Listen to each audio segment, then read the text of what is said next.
जैसे किसी माँ की गोद में बच्चा हो और फिर उसके ऊपर कोई आपदा आ जाए तो माँ क्या करेगी, पहले बच्चे को बचाने की कोशिश करेगी।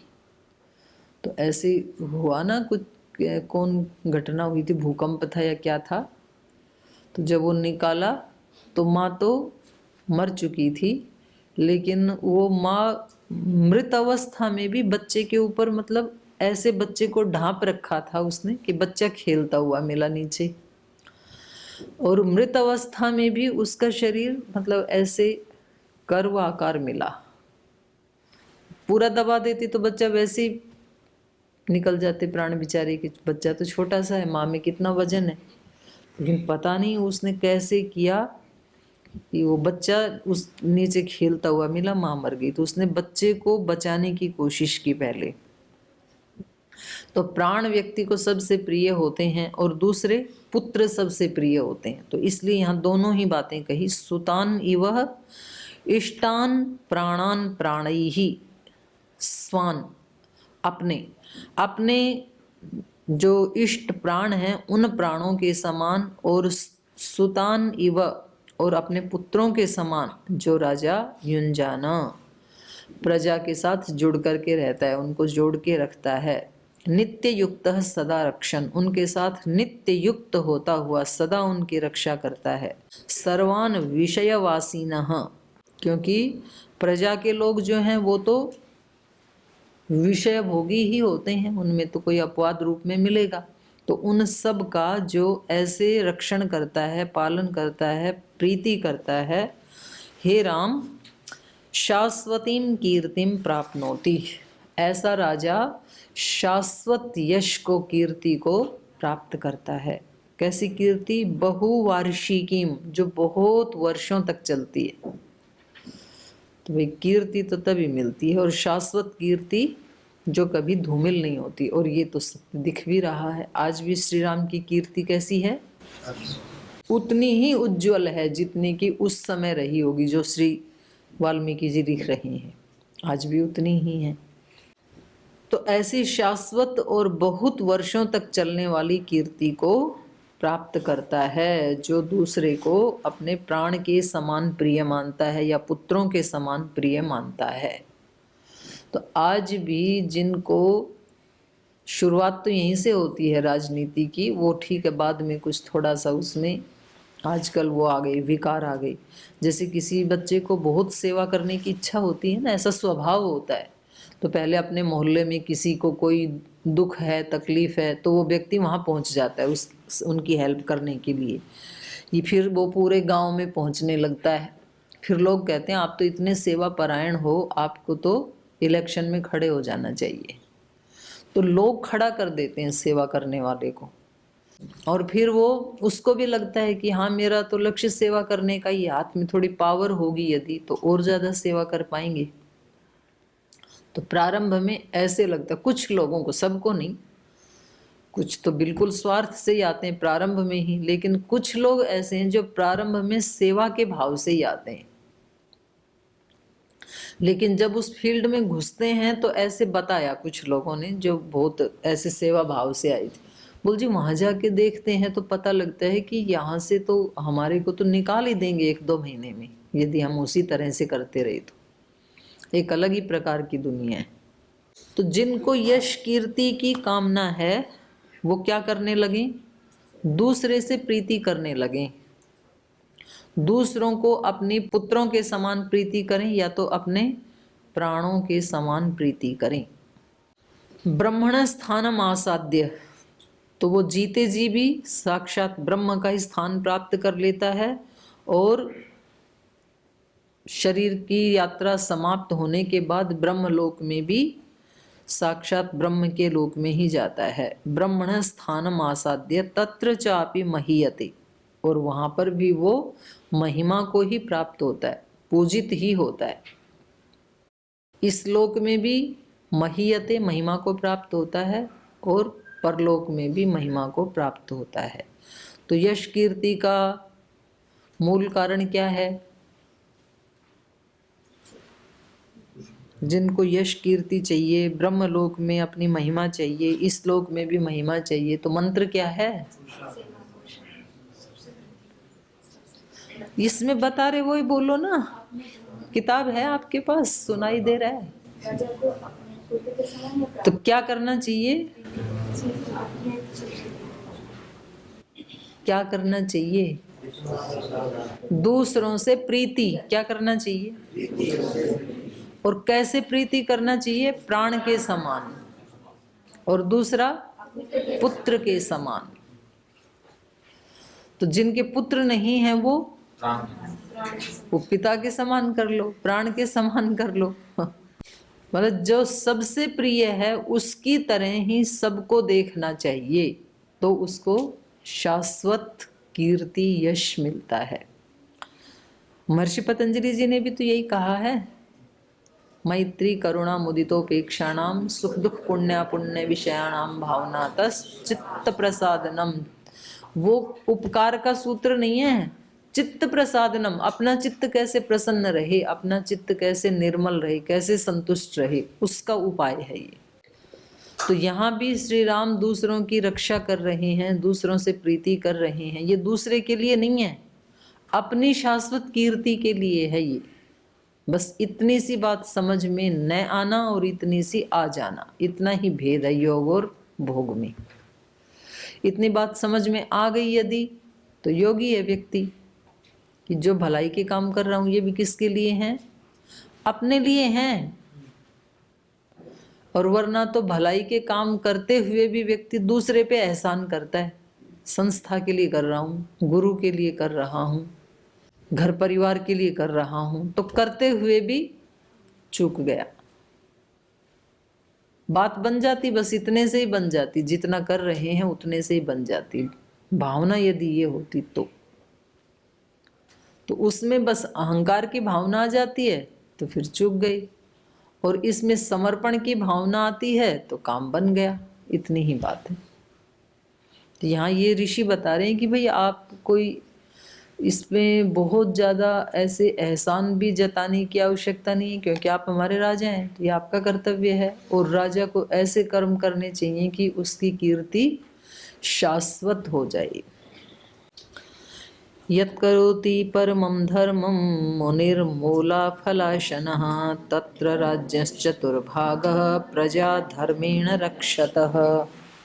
और ये भी बहुत अच्छा श्लोक है कि आप परम धर्मम मुनि मूल फलाशना, ये जो परम धर्म का पालन करने वाले हैं मुनि लोग, और जो कंदमूल का सेवन करते हैं, मूल मतलब कंद जड़ आदि जो नीचे से निकलते हैं, और फल मतलब जो ऊपर लगते हैं। तो जो कंद मूल फल आदि खाते हैं, ऐसे जो धर्म का पालन करने वाले हैं, उनकी आप जो रक्षा करेंगे तो तत्र राज्य चतुर्भागः प्रजा धर्मेण रक्षत, धर्म पूर्वक प्रजाओं की रक्षा यदि करता है ऐसे राजा, और ऋषि मुनियों की जो फल फूल खा करके सदा धर्म के आचरण में लगे रहते हैं, उनकी रक्षा यदि राजा करता है तो उनको उनकी तपस्या का चतुर्थ भाग मिल जाता है। कितनी बड़ी बात है ये।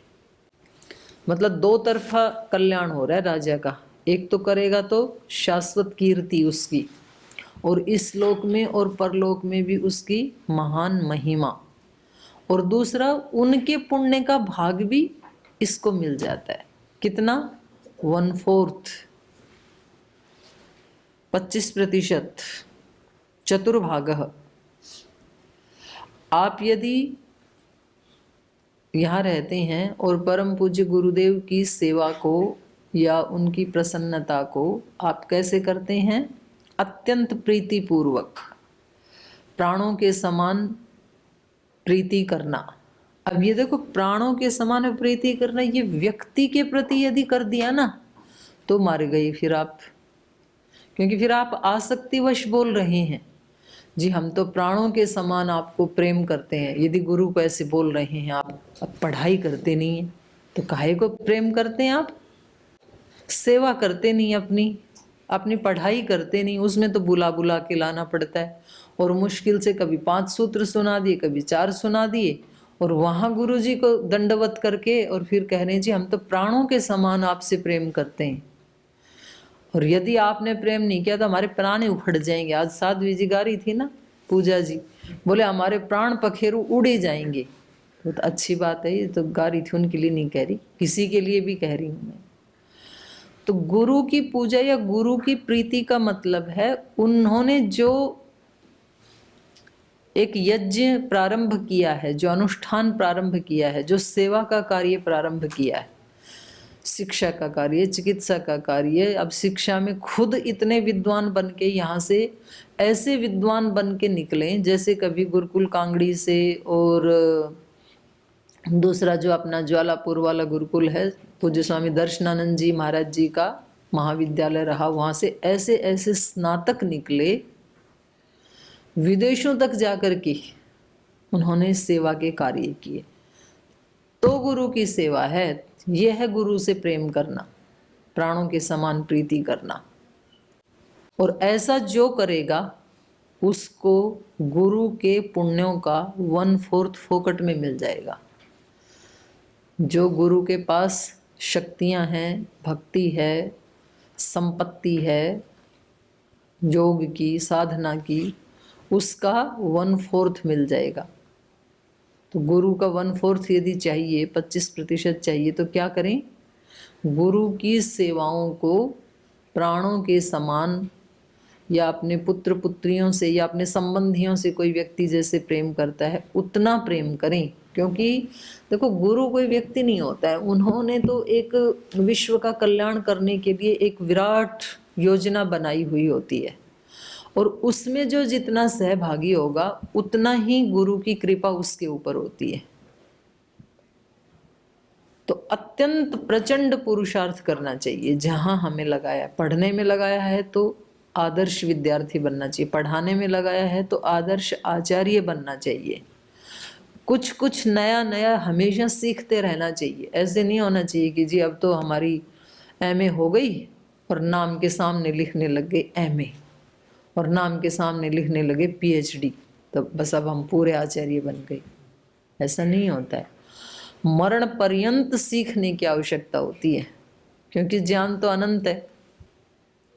तो हमेशा सीखते रहने के भाव में होना चाहिए, तब फिर वो माना जाएगा कि वो अपने गुरु की सेवा कर रहा है, चाहे आचार्य के रूप में, चाहे विद्यार्थी के रूप में, या फिर किसी को कहीं ऑफिस में, संगठन में सेवा में लगाया है तो वहाँ भी उसका विस्तार करना चाहिए। ऐसे नहीं होना चाहिए कि जितना बन गया बस अब उसी के ऊपर ही हम बैठे हुए हैं, ऐसे नहीं होना चाहिए। तो फिर वो उसका 1/4 पुण्य का भागी हो जाता है। बड़ी बात है ये, छोटी बात नहीं है। मतलब किसी गुरु की कृपा का पात्र बनना, और वो भी 1/4 का पात्र बनना। और ये बात तो ऋषि कह रहे हैं, कोई व्यक्ति नहीं कह रहा है। तो ये तो रामायण का प्रमाण है। तो वो श्री राम को कह रहे हैं कि अगर आप इस तरह से हमारी रक्षा करेंगे, हमारी सेवा करेंगे, तो आपको हमारे पुण्यों का 1/4 भाग प्राप्त हो जाएगा। अब श्री राम की अपनी तो जो कमाई है सो है ही, इतना ऊंचा जीवन, आदर्श जीवन जी रहे हैं, मर्यादित जीवन जी रहे हैं, और ऊपर से कितने ऋषियों का इनको 1/4 मिल गया, तो फिर तो भगवान बनेंगे ही, फिर तो इंसान भगवान बन ही जाएगा ना। जंगल में जिन जिन ऋषियों के आश्रम में गए, सबने इनको अपने पुण्य ही भेंट किए। तो अपने पुण्यों से किसी ने ऐसे दिव्य अस्त्र शस्त्र दे दिए, किन्होंने ऐसे दिव्य आशीर्वाद दे दिए। तो कुछ ना कुछ जो भी बेस्ट था किसी के पास, वो सब उन्होंने श्री राम को दे दिया। तो सारा स्पेशल स्पेशल इकट्ठा करते करते वो सुपर स्पेशल बन गई।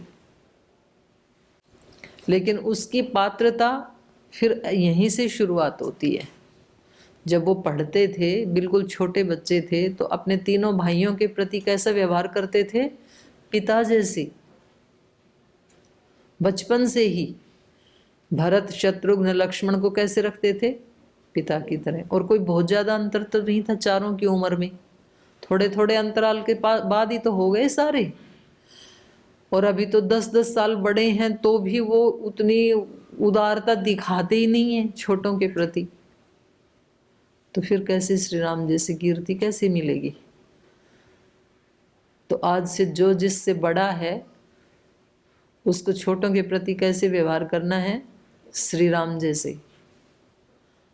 जो भी आपसे छोटे हैं तो आप यूं समझना कि ये तो लक्ष्मण, शत्रुघ्न और भरत जैसे हैं और मैं श्री राम की भूमिका में हूँ। तो जो छोटे हैं वो मुस्कुरा रहे हैं, मुझे मौज हो गई आज तो। छोटे वालों को कैसे करना है व्यवहार, लक्ष्मण की तरह से, अपने सारे सुख आराम छोड़ करके उनकी सेवा और सम्मान में तत्पर। तो ऐसा करके देखो 1 सप्ताह, अच्छा ना लगे तो छोड़ दियो।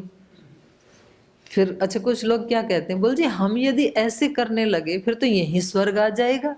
तो मैंने कहा आपत्ति क्या है, आ जाएगा तो आने दो ना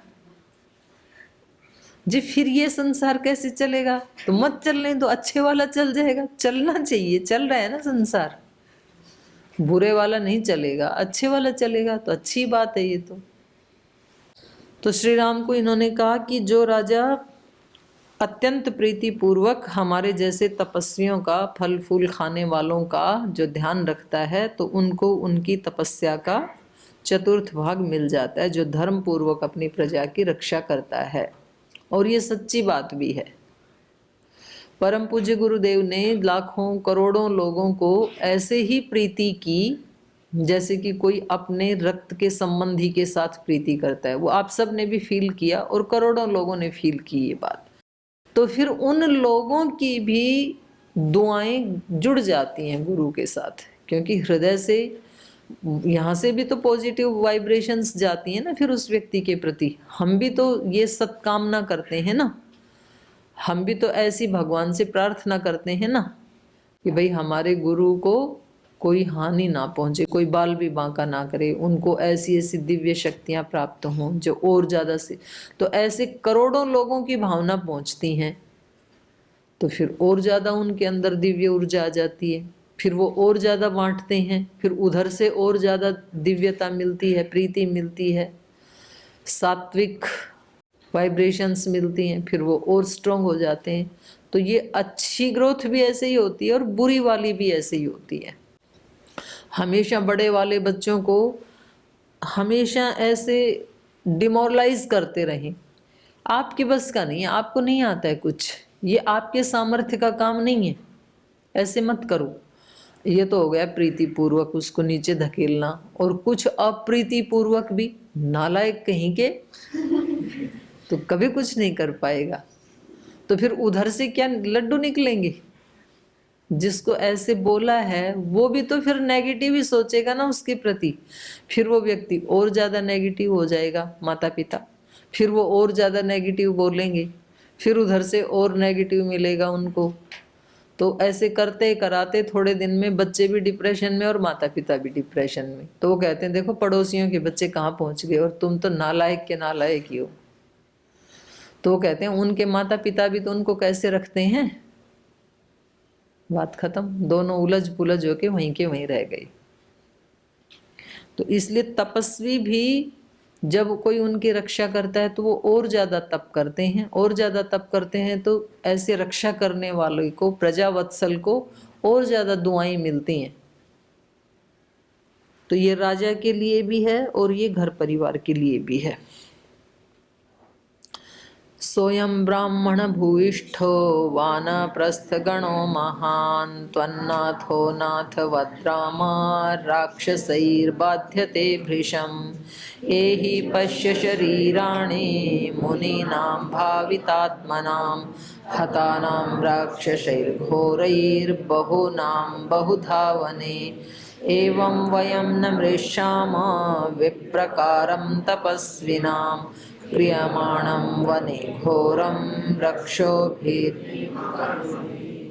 ततस्त्वां शरणार्थं च शरण्यं समुपस्थिताः परिपालय नो राम वध्यमानान् निशाचरैः एतत् श्रुत्वा तु काकुत्स्थतापसानां तपस्विनाम् इदं प्रोवाच धर्मात्मा सर्वान् एव तपस्विनः नैवम् अर्हथ मां वक्तुम् आज्ञाप्योऽहं तपस्विनां केवलेनात्मकार्येण प्रवेष्टव्यं वनं मया तपस्विनां रणे शत्रून् हन्तुम् इच्छामि राक्षसान् पश्यन्तो वीर्यं ऋषयः सम्भ्रातुर्मे तपोधनाः।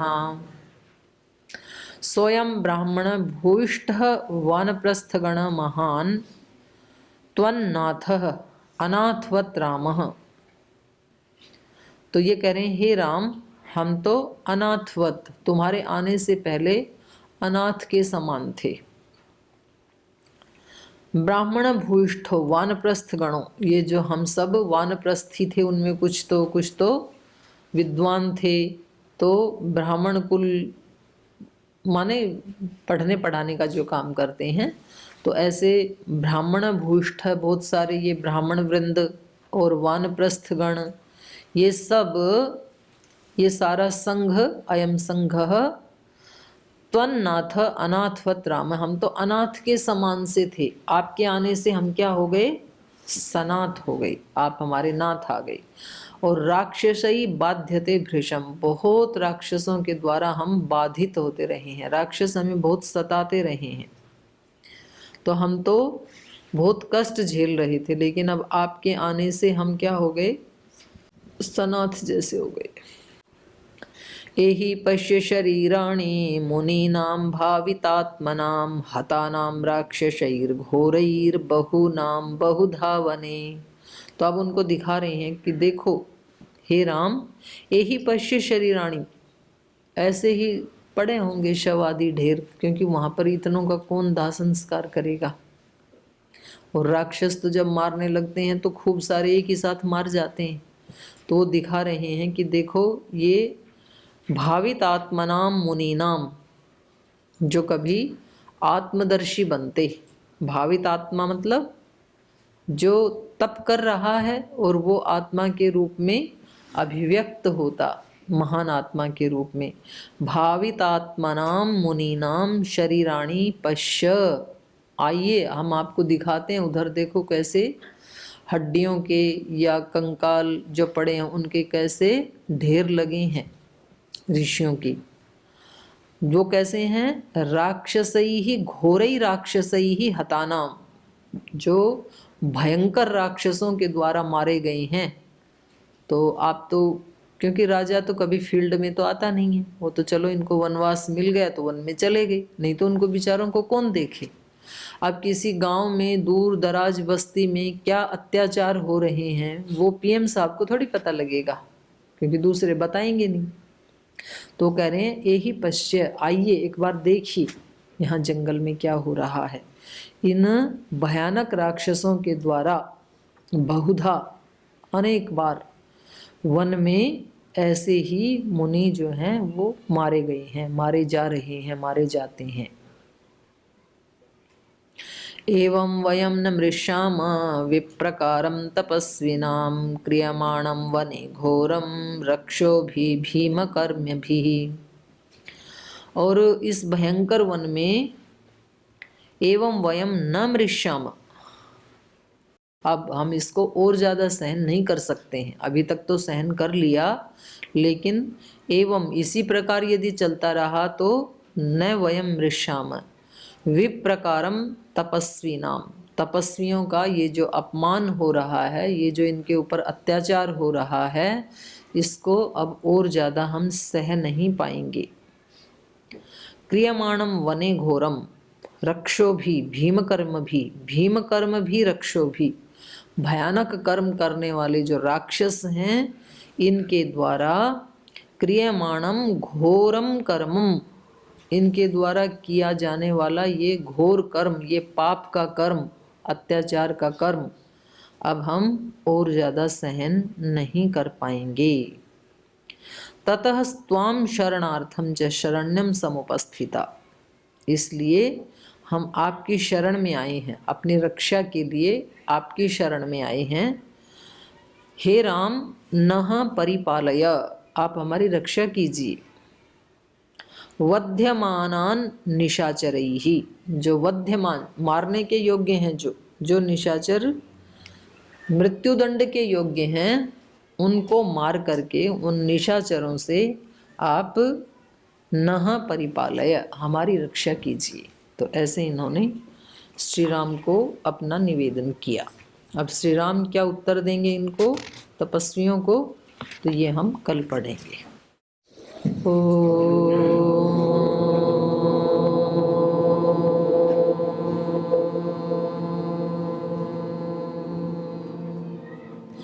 शांति शांति शांति।